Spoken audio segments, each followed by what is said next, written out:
try and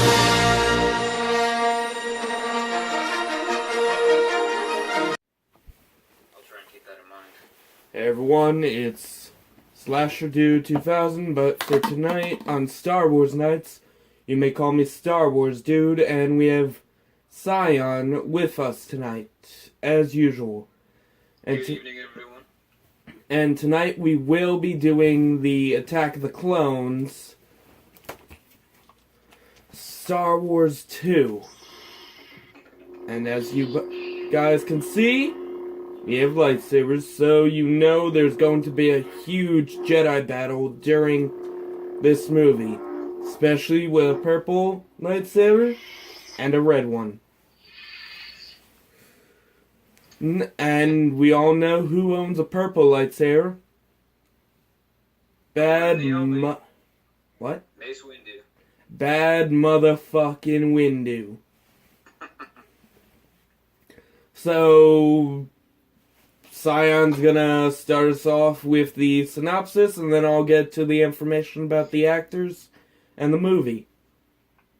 Alright, the synopsis of the Attack of the Clones starts off with, you see the familiar, I think it was NR-1 starfighter, the Naboo starfighter, I think that was the designation for it, 3 of them flying in with what looks to be a T-2B bomber, or reminiscent of it from the World War II. More like a silver Naboo yacht. Yeah, but in design, it's reminiscent of the bombers from World War II, I would say. Wouldn't you? I guess so. Well, those fly in, coming into Coruscant. They land on the landing pad. Everything seems okay. The Queen or the Senators coming out from the landing pad, and her ship blows up instantly. It actually turns out that was just a decoy for Senator Amidala. She's able to escape peacefully at the cost of her body double. At that point, then, the Jedi Order actually goes ahead and assigns 2 Jedi Knights, 2 that we're familiar with, Obi-Wan Kenobi and Anakin Skywalker. Note that this movie is about, give or take, 7 to 11 years into the future, so Anakin's been trained into a fine young Jedi Knight, plenty of training. Anakin and Padme go ahead and set a trap for the bounty hunters trying to assassinate Padme Amidala. Obi-Wan and Anakin give chase to the assassins, or would-be assassins rather, as they fail. It turns into a huge chase scene showing us a lot of the interior grittiness of Coruscant. They make it through. Unfortunately, when the Jedi capture the would-be assailant, she's executed by her partner, who's seemingly a bounty hunter, who seems to look like Jango Fett, who we don't quite know yet for sure. Some time passes. Obi-Wan and Anakin are ultimately split up throughout the story. Obi-Wan goes on a huge crusade to investigate and find out both the death of Jedi Master Sifo-Dyas and the assailants to the planet of Kamino. Anakin, on the other hand, is assigned as Senator Padme Amidala's personal bodyguard and is escorted back to the planet of Naboo, where she was raised. Things continue on. You know, you see more of the formation. There's rumors of a war going on with the Trade Federation from the last movie. You know, new things coming into play.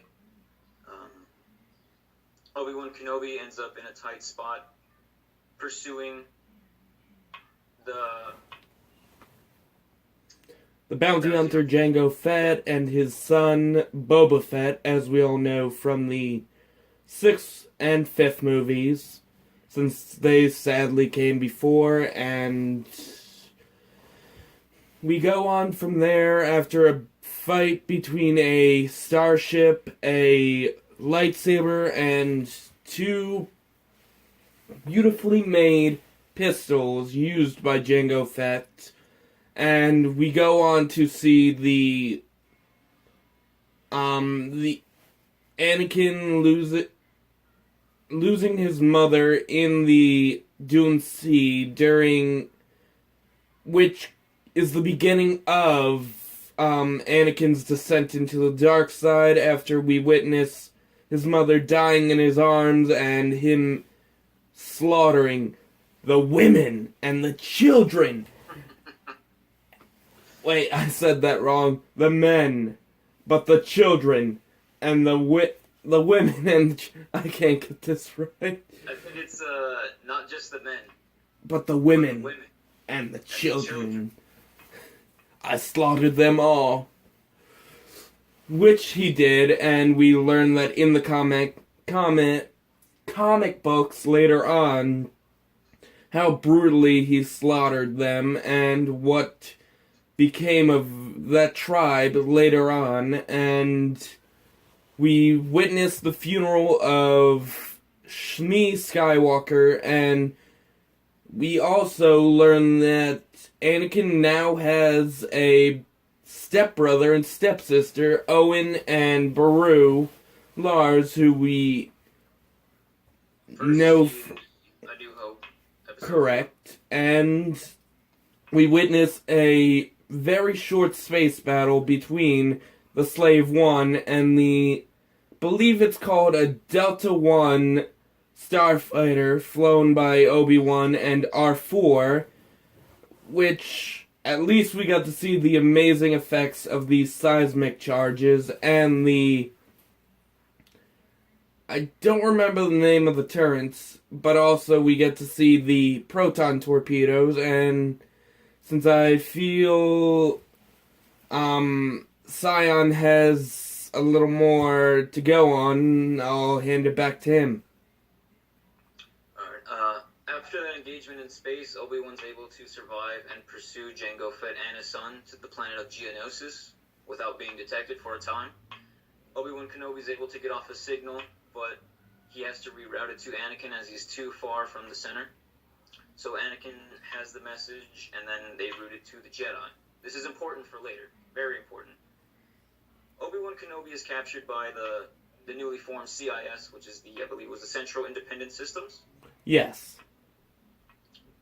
So yes, Obi-Wan Kenobi is captured by them. Count Dooku, which is a new villain introduced in this movie, he's seemingly to be, at the beginning of the movie, they mention him as a fallen Jedi, which at the end he's revealed to be more of a Sith. But so Anakin and Padme, they rush through, as the Republic cannot go ahead and give Obi-Wan Kenobi reinforcements in time. They go in to rescue him. Unfortunately, they all go ahead and get captured, and they're put into a fighting pit with savage animals without weapons. Also known as that they would be defeated and killed. These animals are known as the Accolade, the Nexu, and the Reek. But just in moments' time, the Jedi and, of course, Yoda with the clone army is able to swoop in and save our heroes. At that point, many Jedi are killed, I guess due to their inability of dealing with a real threat on that large of a scale. Obi-Wan, Kenobi, Anakin give chase to Count Dooku, the new threat in the galaxy. Anakin and Obi-Wan are eventually defeated. Anakin is quite handicapped at this point now, having his arm cut off, and Yoda has to come in and save them. Dooku escapes with the plans for the Death Star. The Geonosians retreat. Overall, it's considered a victory for the Republic, but it's the very start of the Clone Wars to come. And this has been our synopsis. Now we will get to the facts. In this movie, we do not have the original Anakin played by Jake Lloyd. We have Hayden Christensen, which sadly a lot of people do not like, even though I do personally. I feel he's one of the best people to play Anakin. No offense those who played him in the Clone Wars TV series. But I do love his acting, even though the Sandy part was a bit cheesy. Yeah. And the sad scene of him explaining what he did to the Tusken Raiders. I mean, Hayden Christensen, that was some bad acting on his part. Yeah, but I mean, he was really young in that movie. Right, they brought back Ewan McGregor, who reprised his role of Obi-Wan, where he's always been a great actor. I mean, especially those one-liners he uses in every movie. We have Natalie Portman back as Queen Amidala, or Padme Amidala. They bring Jar Jar back for a small moment of the movie where he initiates for Naboo the call to creating the clone army and giving Chancellor Palpatine the emergency powers. We have Ian McDiarmid, who's a great actor for most of the films he's been in, which I believe is about 5 of them. We have the great Christopher Lee, who's been in so many movies like Charlie and Chocolate Factory,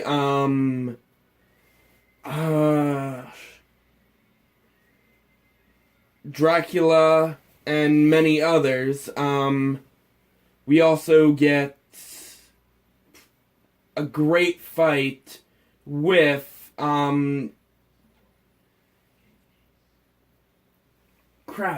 remember, not James Earl Jones, help me out here.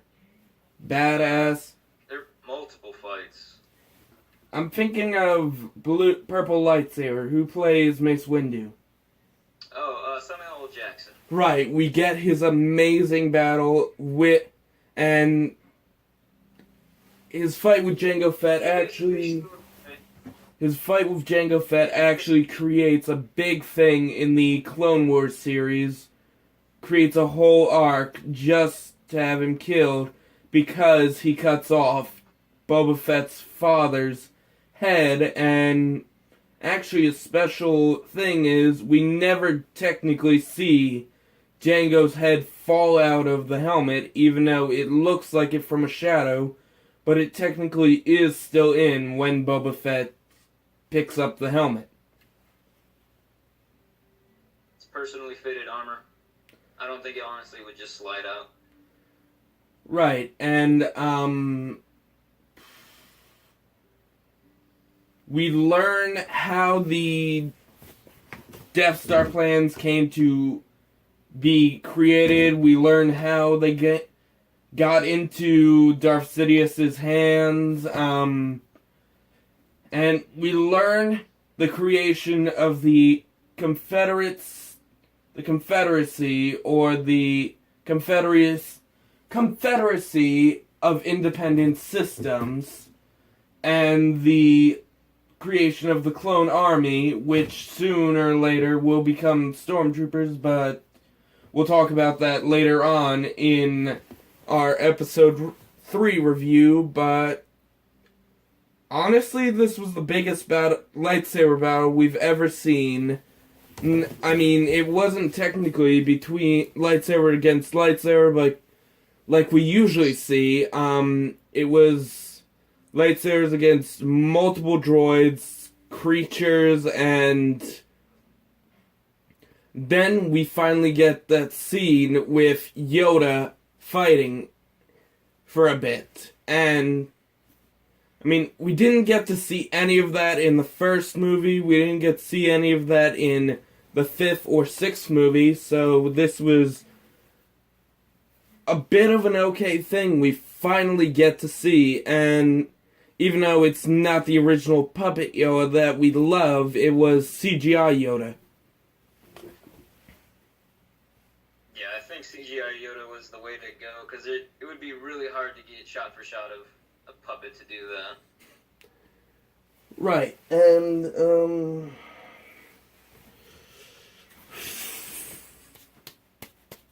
feel like I'm missing something. I mean, we've covered the battle. I mean, there's still lightsaber on lightsaber action. There's the first opening of open warfare in Star Wars. You have droids versus clones. You have Jedi versus droids. You have Kenobi and Mace Windu facing off against the Mandalorian, basically proving why Jedi are better. And for another story, for another day, why the Jedi won the Mandalorian Wars. Right, but they got lucky because he was missing one of his signature pistols, which he'd lost on Kamino, due to that fight between him and Obi-Wan. Even if he had them both, the fact that his jetpack malfunctioned, that spelled his death. Well, I mean, he had two, if you notice. One was broken on the platforms of Kamino, and then this one was broken by the wreck.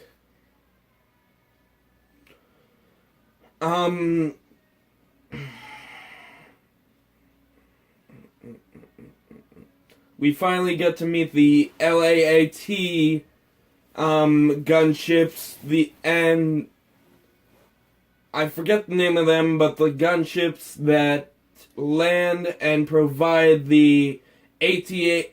We meet the Hailfire droids, which sadly we do not get to see much of in the later shows and movies.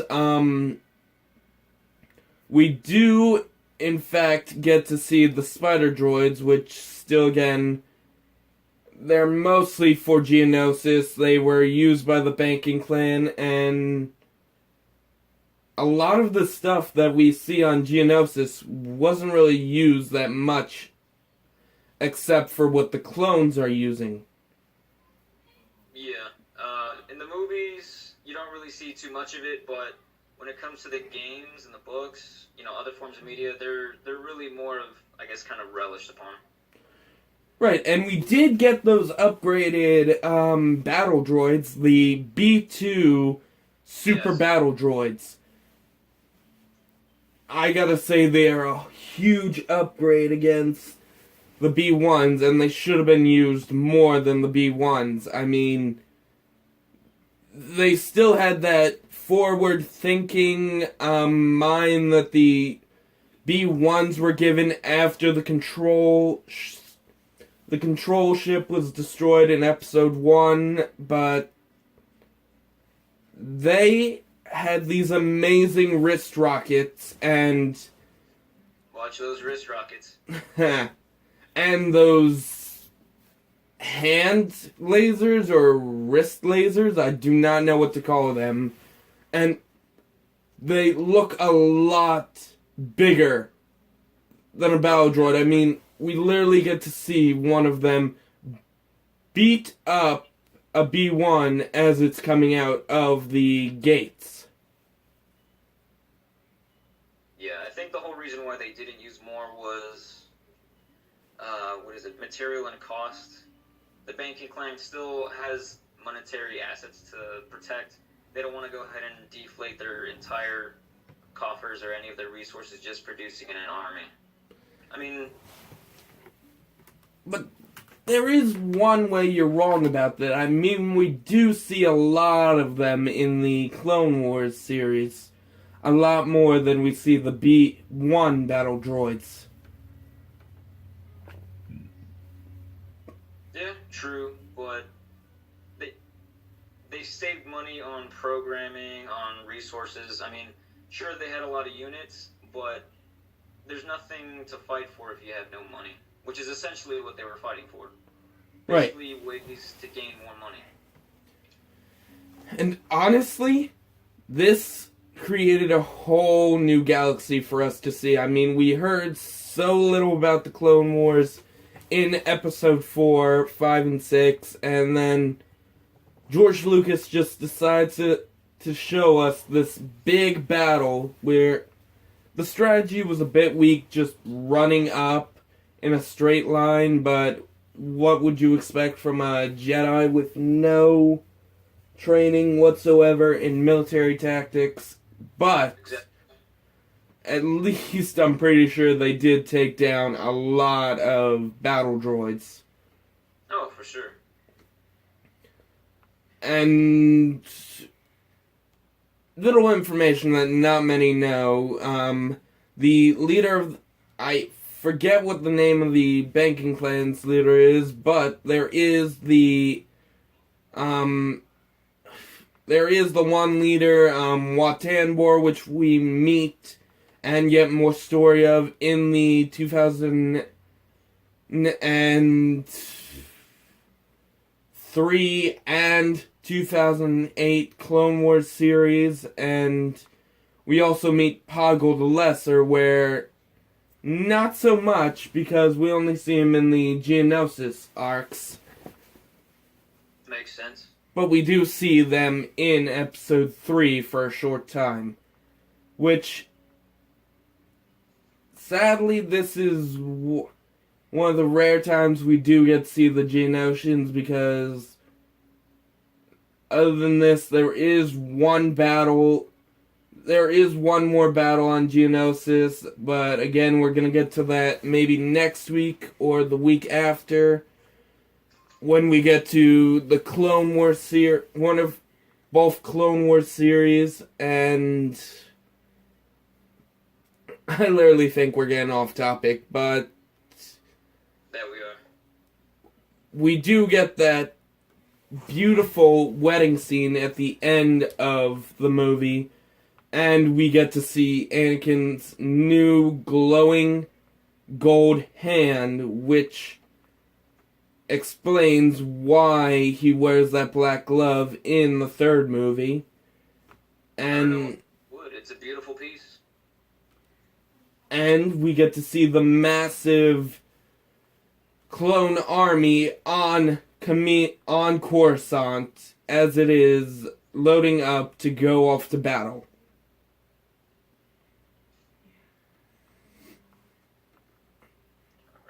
Such a beautiful sight. For the most part, for Attack of the Clones. Thank you, George Lucas. I know a lot of people hated it when it first came out, and some people still hate it. I don't know why, but it was a good middle movie. Like, it's hard to do a sequel and, surpass the first, but since it's a middle movie of a trilogy, it really pushed things forward. It really set the stage for, the finale, the climax, if you will. Right, and I don't know. I think I'd like to rate this as a